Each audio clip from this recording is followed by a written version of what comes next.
नमस्कार दोस्तों। आज का जो हमारा लेक्चर है उसमें एक नया टॉपिक स्टार्ट कर रहे हैं जिसका नाम है एनवलप। हाँ, हिंदी में भी इसका नाम ये है और इंग्लिश में भी इसका नाम यही है, एनवलप। अब जैसे कि आपने एनवलप के बारे में सुना होगा कि एनवलप क्या होता है ना। नॉर्मली हम जो एनवलप होता है जिसके अंदर कुछ सामान डाल के, लिफाफा जिसे कहते हैं, जिसमें सामान डाल देते हैं, उसे इंग्लिश में एनवलप कहते हैं। तो एनवलप कुछ आइडिया वैसा सही है, पैक करने वाला, ढकने वाला, कवर करने वाला, है ना। अब जब आप एनवलप में कोई सामान डालते हैं तो वो जो सामान होता है वो पूरे के पूरे एनवलप को कहीं ना कहीं टच कर रहा होता है, ढक रहा होता है, कवर कर रहा होता है। तो ये आइडिया कुछ एनवलप से ही लिया गया है। इससे पहले मैं एनवलप को स्टार्ट करूं, उससे पहले आपको थोड़ा सा इसके बारे में बता देता हूं कि इस जो टॉपिक है बहुत छोटा टॉपिक है। बहुत छोटा टॉपिक इसलिए कि मेरे ख्याल से अगर आप देखेंगे तो 5 एग्जाम्पल है टोटल। क्वेश्चन जो आपको इसके ऊपर करने हैं, सिर्फ समझना है कि एनवलप क्या होता है, बस दैट्स इट, और कुछ नहीं है। ज्यादातर इसके बारे में जो पूछा जाता है वो डेफिनेशन पूछी जाती है कि एनवलप की परिभाषा बताइए, और इक्का दुक्का कोई क्वेश्चन कभी कभी पूछ लिया जाता है कि भाई एनवलप निकाल के दिखाइए। ठीक है, टोटल क्वेश्चन की अगर बात करूं तो सिर्फ इसमें ज्यादा कुछ है ही नहीं। आपको 5 एग्जाम्पल करने होंगे, कुछ एग्जाम्पल नंबर 1 से लेकर 5 तक 5 एग्जाम्पल करने होंगे, और एक्सरसाइज के कोई 5 क्वेश्चन है बस। बाकी फिर केंद्र और बाकी टॉपिकों के जो हमारे कोई काम के नहीं है। हमें सिर्फ एनवलप पढ़ना है। एनवलप के लिए हमें सिर्फ 10 क्वेश्चन पढ़ने हैं। वैसे ये मत बोलिएगा 10 क्वेश्चन है, 10 क्वेश्चन से आपको आइडिया हो जाएगा एनवलप कैसे निकालते हैं बस। उसके बाद चाहे सवाल कैसा भी है कोई खास फर्क नहीं पड़ता। कि एनवलप निकालने के 2 तरीके हैं, वो दोनों तरीके मैं आपको बताऊंगा। एनवलप क्या होता है ये मैं आपको बताऊंगा, है ना। तो ये बस मोटा मोटी आपको सीखना है कि एनवलप बहुत ईजी प्रक्रिया है एनवलप निकालने की, वो समझा दूंगा आपको। मैंने आपको बस एनवलप क्या होता है और एनवलप कैसे निकालते हैं, बस ये 2 चीजें आपको पढ़नी है, आपका ये टॉपिक कवर हो जाएगा। और क्वेश्चन जो आते हैं, जो मैंने पहले था कि 1 नंबर का परिभाषा आ सकती है, 1 मार्क्स की, 1 मार्क्स की परिभाषा आ सकती है कि भाई एनवलप क्या होता है। बड़ा फेमस रहता है वर्ड, कई बार आता है। आप गणित पढ़ेंगे तो गणित तो आपको कई बार ये नाम दिखाई देगा एनवलप, तो इसलिए परिभाषा पूछ लेते हैं पेपर में। प्लस एक 4 मार्क्स का क्वेश्चन बी सेक्शन में पूछा जा सकता है। तो टोटल मिला के ये जो टॉपिक है ये 5 नंबर में आ सकता है। 4 मार्क्स का एक क्वेश्चन और 1 मार्क्स की परिभाषा। तो इतना सही इसका मैटर है।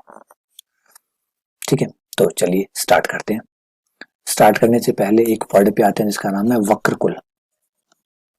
वक्रकुल, वक्रकुल जो है कहते हैं family of curve. Family of curve, family का मतलब होता है परिवार। ये जो कुल शब्द है, कुल शब्द का मतलब कुल होता है ना। टोटल वाला कुल नहीं है, कुल है जो आपने कहते हैं हमारा कुल, हमारा परिवार, छोटा, फिर उससे बड़ा, फिर उससे बड़ा, फिर उससे बड़ा, उससे बड़ा। हमारा जो पूरा परिवार है वो एक चैन से आया। अगर यहाँ हूँ तो मेरे पिताजी थे, मेरे पिताजी के पिताजी थे, उनके पिताजी थे, उनके पिताजी थे, उनके पिताजी थे, पूरी चैन थी, है ना। हाँ, हो सकता है हमें कुछ लोगों के याद हो हमारी पीढ़ी के, लेकिन ऐसा नहीं हो सकता कि मैं मेरी पीढ़ी में सीधा, मैं मेरी पीढ़ी में ऊपर से ऊपर एक चैन चली है जिससे आते आते मैं आया हूँ, है ना। मैं हो सकता है कौन से नंबर पे हूँ मुझे खुद नहीं पता हो, लेकिन ये चैन से ही आया हूँ। तो इसे कहते हैं परिवार। पूरी फैमिली है, मुझे याद है नहीं है वो एक अलग बात है, लेकिन एक चैन से हूँ, एक फैमिली से हूँ। तो आप एक फर्क देखिए, एक समीकरण लिखता हूँ मैं। इस समीकरण में फर्क बताइएगा। X square plus Y square बराबर 1। एक समीकरण ये है और एक समीकरण ये है, X square plus Y square बराबर ए स्क्वायर। दोनों में क्या फर्क है, दोनों में डिफरेंस क्या है। तो आपको डिफरेंस आएगा कि सर ये जो समीकरण है और ये जो समीकरण है ये दोनों ही वृत्त के समीकरण है। दोनों से ही अगर आप चित्र बनाए तो आपको वृत्त ही मिलेगा, लेकिन दोनों में फिर भी एक बड़ा फर्क है। इसमें आपको सिर्फ और सिर्फ केवल और केवल एक ही वृत्त मिलेगा, केवल एक वृत्त प्राप्त होगा, सिर्फ एक वृत्त। इससे आपको वृत्तकुल प्राप्त होगा। कुल शब्द से परिवार प्राप्त होगा। कैसे, जब आप इस वर्त को बनाएंगे तो ये आपको एक मूल बिंदु पर, जिसका केंद्र मूल बिंदु पर है, जिसकी त्रिज्या 1 है, ऐसा एक वर्त प्राप्त होगा। लेकिन जब आप यहाँ बनाएंगे इसको आप देखेंगे कि इसमें जो वर्त बनेगा उसकी त्रिज्या ए होगी, और ए कितना है, ए उतना ही है जितना आप रखेंगे। ए जो है वो प्राचल कहलाता है। ऐसी वैल्यू जो अपने आप में एक प्रकार से नियतांक भी होती है, एक प्रकार से चर भी होती है। अचर भी है, चर भी है। क्यों, अब ए का मान आपने 1 रख दिया तो फिक्स हो गया, लेकिन ए का मान 2 भी तो रख सकते थे, 3 भी रख सकते थे। तो एक प्रकार से तो ये चर है, एक प्रकार से ये चर है। अगर एक बार रख दिया सो रख दिया, और जब तक नहीं रखते हो तब तक आप चेंज कर सकते हो। तो अलग अलग मान रखने पर आपको अलग अलग चीजें प्राप्त होगी। अगर आप ए का मान 1 लेते हैं तो आपको 1 त्रिज्या का वृत्त मिलेगा, 2 लेंगे तो 2 त्रिज्या का वृत्त मिलेगा, 1.5 लेंगे तो 1.5 त्रिज्या का वृत्त मिलेगा, 0.5 लेंगे तो 0.5 त्रिज्या का वृत्त मिलेगा। तो यूं होंगे एक पूरा वृत्त का परिवार मिलेगा, इससे बड़ा, उससे बड़ा, उससे बड़ा, उससे बड़ा, उससे बड़ा व्रत मिलते जाएंगे। यानी यूं कहोगे अनंत संख्या में आपको व्रत प्राप्त होंगे। लेकिन सारे व्रत की एक खासियत है, सबका ओरिजिन एक है, केंद्र सबका एक है, समीकरण सबका एक है, बस त्रिज्याएं सबकी अलग अलग है। इन्हें कहते हैं व्रत कुल। तो दोनों में क्या फर्क है?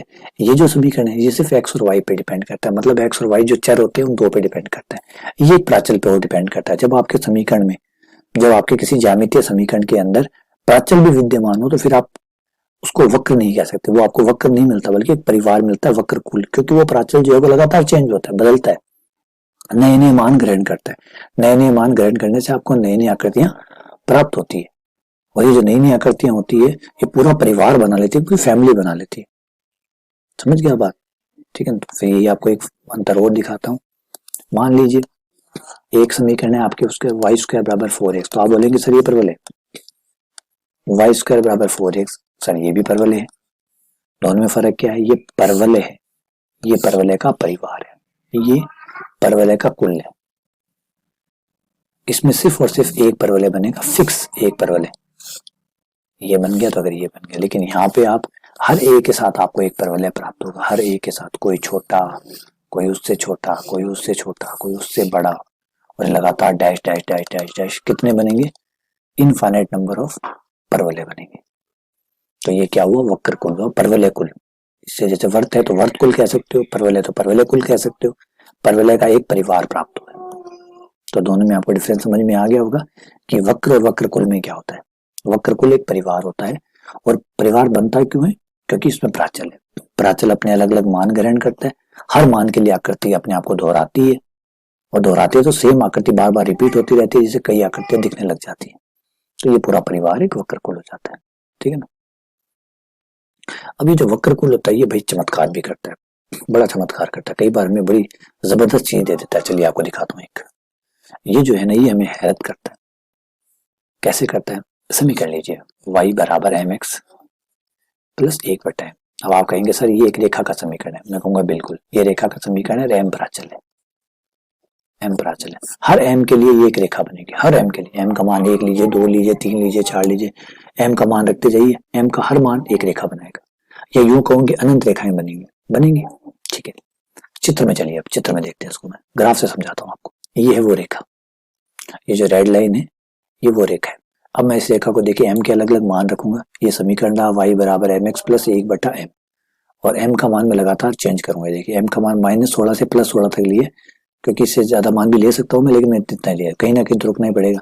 तो मैंने -16 से +16 लिए, 100 से लेकर -100 तक ले सकता था, कुछ भी दो मान ले सकता था, मैंने एक बार छोटा मान ही लिया। अब देखिए जैसे जैसे मैं m का मान चेंज करूंगा, ये देखिए 14 है, और आपको ये रेड वाली लाइन हिलती हुई नजर आएगी, दिख रहे? हर m के मान के लिए एक लाइन बन रही है, हर m के लिए। m जब, ये देखिए m जब 0.1 है तो ये लाइन मिलेगी, m 0.4, 0.911, देखिए हर m के लिए एक लाइन बन रही है, दिख रहे?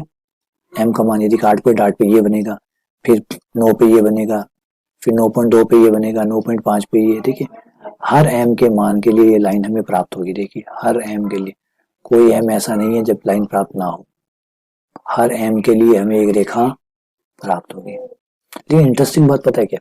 इससे ज्यादा इंटरेस्टिंग बात यह है कि मैं एक परवलय बनाता हूँ, वाई स्क्वायर बराबर 4 है, और आप इस परवलय को देखिएगा, ये लाइन जो है रेड वाली, m चाहे कुछ भी हो, m हर मान के लिए इस परवलय को टच करेगा। ये देखिए, देखिए देखिए, दिख रहा है आपको? छोड़ेगा नहीं इस परवलय को, कभी ना कभी कहीं ना कहीं टच कर रहा होगा। पीछे देखिए, पीछे देखिए, देखिए टच कर रहा है, यहाँ टच कर रहा है। आप इसमें कहीं भी, मैं इसको छोटा करके दिखाता हूँ आपको, m का मान आप चेंज करते रहिए, ये हमेशा इसको टच करता रहेगा, हमेशा। m चाहे कितना ही हो, कोई फर्क नहीं पड़ता, हर m का मान इस परवलय को टच करेगा। ये देखो अब टच कर रहा है, ठीक है? कोई m का मान ऐसा है ही नहीं जिसपे ये इसे टच ना करे। अच्छा, एक और जबरदस्त बात, उससे जबरदस्त बात, ये जो आपको ग्रीन वाला परवलय नजर आ रहा है, जो आप ग्रीन वाला परवलय देख रहे हैं, उसमें भी एक इंटरेस्टिंग चीज और है। उसमें इंटरेस्टिंग चीज ये है, वो आपको नजर आएगी। ये देखिए, परवलय का हर बिंदु पर, m का जो भी आप मान रखें, परवलय के हर बिंदु पे एक स्पर्शरेखा आएगी। परवलय के हर बिंदु पे, जैसे अब ये बिंदु है, ये बिंदु है, इस बिंदु पे भी कोई ना कोई m का मान ऐसा होगा जिसपे स्पर्शरेखा यहाँ पर आएगी। यानी परवलय का कोई भी बिंदु ऐसा बचेगा ही नहीं जिसपे स्पर्शरेखा ना आए। m का हर मान, जो आप m का मान रखेंगे, m के हर मान पे जो लाइनें बनेंगी, ये तो बात है इनफाइनाइट बनेगी, परवलय का कोई भी बिंदु, एक सिंगल बिंदु ऐसा नहीं बचेगा जिस पे कोई स्पर्शरेखा ना गुजरती हो, हर बिंदु पे स्पर्शरेखा जाएगी। या यूं कहूं कि ये जो y बराबर mx प्लस 1/m है, ये जो लाइनें बनेगी हर लाइन को परवलय टच करेगा और परवलय के हर बिंदु पर एक लाइन होगी। यानी ये लाइनें सारी एक साथ बना दी जाएगी सारी, क्योंकि मैं तो कंप्यूटर में सारी लाइनें नहीं बना सकता कि मैं सारी लाइनें बना दूं ये सारी, तो पता क्या होगा, ये पूरे इस परवलय के हर बिंदु पे स्पर्शरेखा होगी, हर बिंदु पे। परवलय का कोई बिंदु ऐसा नहीं होगा जिस पे स्पर्शरेखा नहीं होगी, तो परवलय के हर बिंदु पे स्पर्शरेखा होगी। जैसे ये बिंदु रहा, इस पे स्पर्शरेखा, ये बिंदु इस पे स्पर्शरेखा, ये बिंदु इस पे स्पर्शरेखा, ये बिंदु स्पर्शरेखा, इस बिंदु पे स्पर्शरेखा, इस बिंदु पे स्पर्शरेखा, उसके हर बिंदु पे एक स्पर्शरेखा होगी। उसका समीकरण यही होगा। हाँ, m का मान अलग अलग होगा, इसके लिए अलग m होगा, इसके लिए अलग m होगा, इसके लिए अलग m होगा, इसके लिए, लेकिन पूरे परवलय के हर बिंदु पे कोई ना कोई स्पर्शरेखा आ जाएगी। या यूं कहूं कि इस समीकरण के हर सदस्य को, क्योंकि समीकरण के हर m का मान 1 रखने में एक सदस्य आएगा, m का मान 2, 3, 4, 5 और 1, 2, 3, 4, 5 नहीं, 1.1, 1.2, 1.3, 1.4, 1.5, 1.6, 1.7, 1.001, 1.0001, 1.1001, ये भी तो मान आएंगे। इन सारे सदस्यों को ये परवलय टच करेगा, सारे सदस्यों को, एक को भी नहीं छोड़ेगा। तो ये जो आकृति है जो इस परिवार के हर सदस्य को टच करेगी तथा इस जो नया वक्र बना है इस वक्र के प्रत्येक सदस्य को ये टच करेगी, ये एनवलप कहलाता है। ये जो आकृति है, ये वक्र जो है, ये जो खास वक्र है जो परिवार के हर सदस्य को टच करता है, वो एनवलप कहलाता है। हमारा जो परिवार है, इस परिवार के हर सदस्य को ये टच करेगा, हर सदस्य को, किसी को भी नहीं छोड़ेगा, ये एनवलप कहलाता है। समझ में आया आइडिया? समझिए, ये कोई एक बंदा नहीं है, परिवार का एक सदस्य नहीं, इस परिवार में बहुत बहुत बहुत बहुत अनंत अनंत अनंत अनंत सदस्य है और हर सदस्य को ये परवलय टच करेगा। या यूं बोलूं कि इस परवलय के हर बिंदु पे कोई ना कोई स्पर्शरेखा होगी, उसका समीकरण y बराबर mx प्लस 1/m से दिया जा सकता है। तो ये जो आकृति है जो इसे हमेशा टच करती है, वो एनवलप कहलाती है। चलिए परिभाषा देखकर देखते हैं। एनवलप के प्राचल होना जरूरी है, क्योंकि प्राचल नहीं होगा तो परिवार ही नहीं बनेगा। फैमिली प्राचल की वजह से तो बनती है, तो अगर सोचिए प्राचल नहीं होगा तो फैमिली कहाँ से आएगी, फैमिली नहीं आएगी तो फिर टच करने वाला कोई उद्देश्य नहीं बनता, तो एक प्राचल होना चाहिए। तो परिभाषा सुनी, बहुत इंटरेस्टिंग है। वह वक्र, किस वक्र को एनवलप कहते हैं? वह वक्र जो एक प्राचल वाले, जो एक प्राचल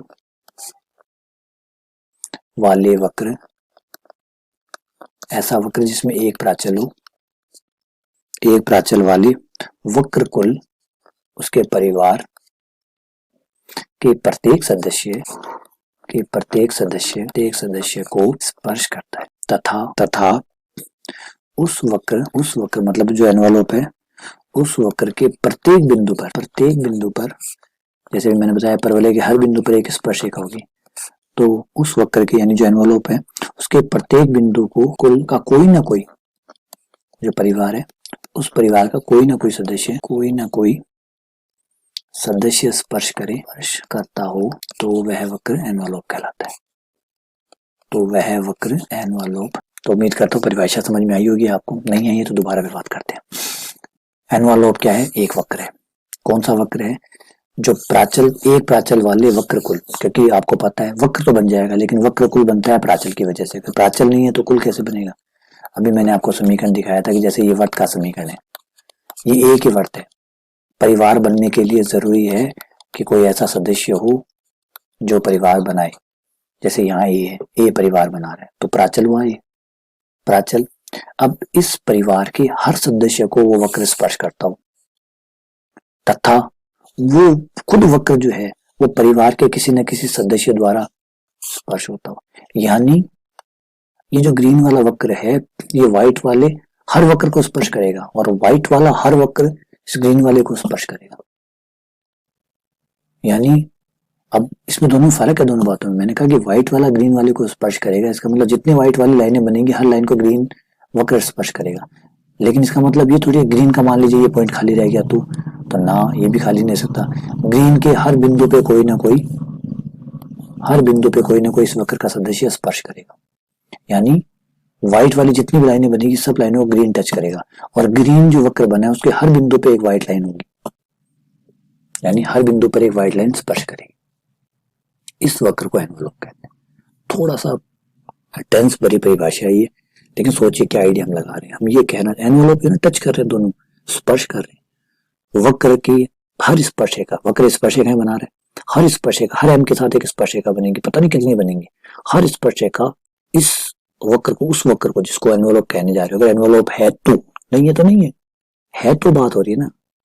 अगर आप चिंता हो तो आधार कार्ड की बात होगी, तभी वोटर आईडी के कार्ड होगी, तभी वोट मांगेंगे, तभी आपको रिचार्ज कराने होंगे, वरना नहीं है तो खत्म बात है ना। तो गणित भी वैसे ही चलती है बेटा, एनवलप है तो बात है ना, एनवलप नहीं है तो झंझट खत्म।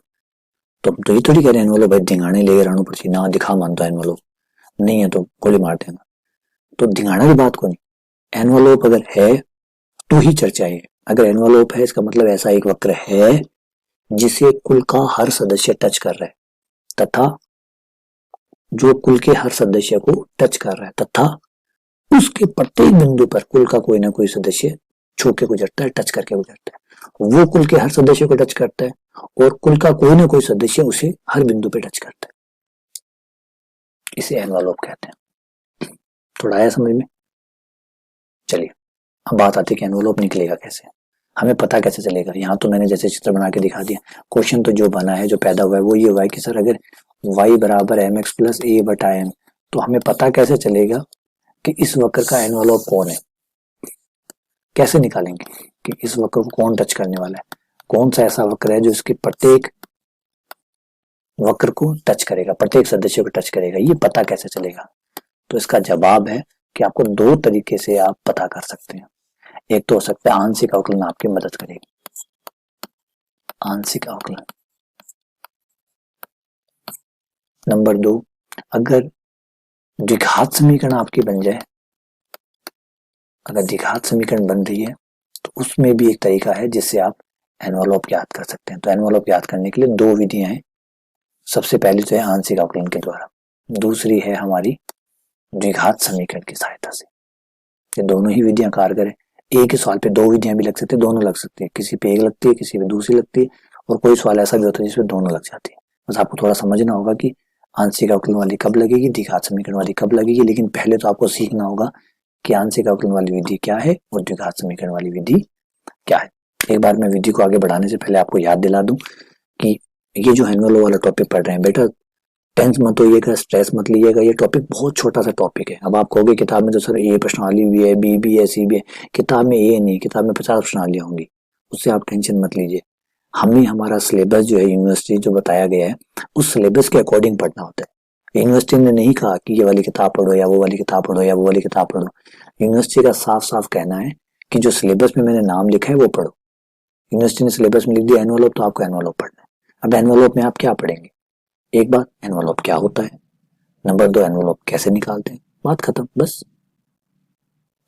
पिछले साल के पेपर आप देखेंगे, जो पीछे के पेपर आए उससे आपको आइडिया हो जाएगा भी कैसे क्वेश्चन वो एनवलप पे पूछते हैं।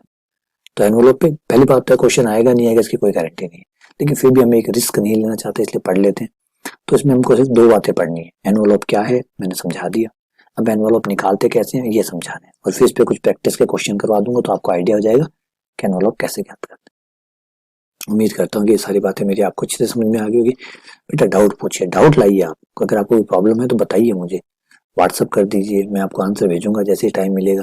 तो आप मुझे बताएं कि भी आपको कहीं कोई प्रॉब्लम तो नहीं आ रही। आप फर्स्ट ईयर के बच्चे हैं, आपके हो सकता है प्रॉब्लम आए, और आनी भी चाहिए।